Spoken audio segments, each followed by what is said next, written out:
Scott, and I'm Vice President and Creative Director of Scott and Associates, and we're an advertising agency in Chanhassen. And what we do is we get customers for people. And I get asked frequently why I became an entrepreneur.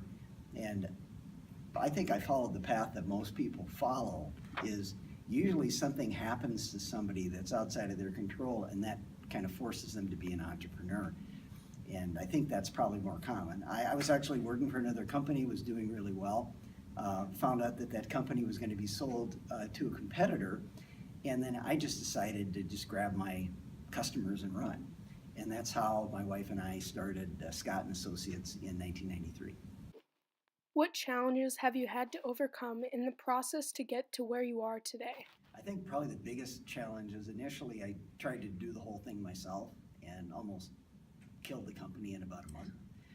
So fortunately my wife was able to step in, and the first thing that she did after she fixed the problems, she hired two people right away, and then that freed me up to go out and sell, which is what I really should be doing. So I think the biggest challenge that I overcame was thinking that I could do everything, which I was wrong. What is a typical day like for you? I really don't have a typical day, but some of the things that I do regularly, I talk to existing customers, and a lot of it is I'm kind of pitching them on new ideas or other ways to help them sell their stuff. I spend a fair amount of time looking at analytics from their websites and their online advertising programs and making changes. And if I come up with a particular insight, which is that's what they pay us for, is to come up with insight and actionable insights, then I'll say, hey, I noticed that competitor A is spending a lot less on their online advertising. Maybe that's an indication of something else. So a lot of it is analytics, talking to customers. We do a lot of collaboration with each other around the office. So that's typically what it is. I mean, I usually get started 6 or 6:30 in the morning, but I'm pretty much always on. But that's a typical day. What advice would you give to kids to teach them about entrepreneurship? I would start by grabbing a snow shovel or a lawnmower and going up and down the street in your neighborhood and make money that way. The good news about it is that it's selling. You're making your own schedule. You're doing something valuable for somebody else, and you don't have to ask your parents for money. And you never know. There was this one kid who lived in our first neighborhood, and he started off with a lawnmower that somebody had thrown away, and he fixed it, and then he pushed that around and mowed lawns for people.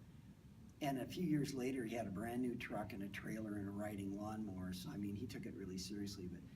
But I think the time to start your own business is now, whether it's babysitting or tutoring or coaching. You know, everybody's got a skill that they can sell. And I'd recommend you start a business right now and get the feel of it. And you may or may not do that for a living, but that's what I'd recommend, is start now and understand. Because quite frankly, everybody's an entrepreneur, even if they work for somebody else. What makes you unique compared to other entrepreneurs? I'm actually not that different. When I think of the people that I know who are entrepreneurs, all of us started our businesses because something happened to us or we felt we were getting a bad deal from somebody else.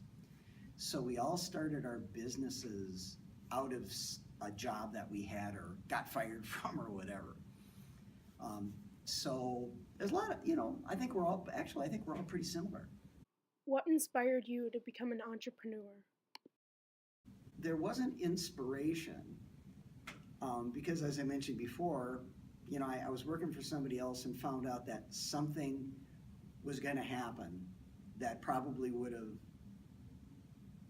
made it very difficult for me to feed my family. So I figured instead of letting that thing happen to me, I was going to, make it happen for myself. But as far as being an inspiration, probably the fact that we just never asked. I never asked my parents for money when I was growing up, because they would have just pointed at the snow shovel and said, go out and make yourself useful. but I think that was inspiration. And then my dad owned a number of ad agencies, and he was kind of a reluctant entrepreneur, but he was very honest about the ups and the downs and all that kind of stuff. And there was some really crappy times and some really great times. So I think my father inspired me just because I knew it could be done, and then the guidance that my parents gave me just by not. I mean, I never thought to ask them money because I knew what the answer would be. So I think it just some just inspiration for my parents, I would say. What do you like about entrepreneurship?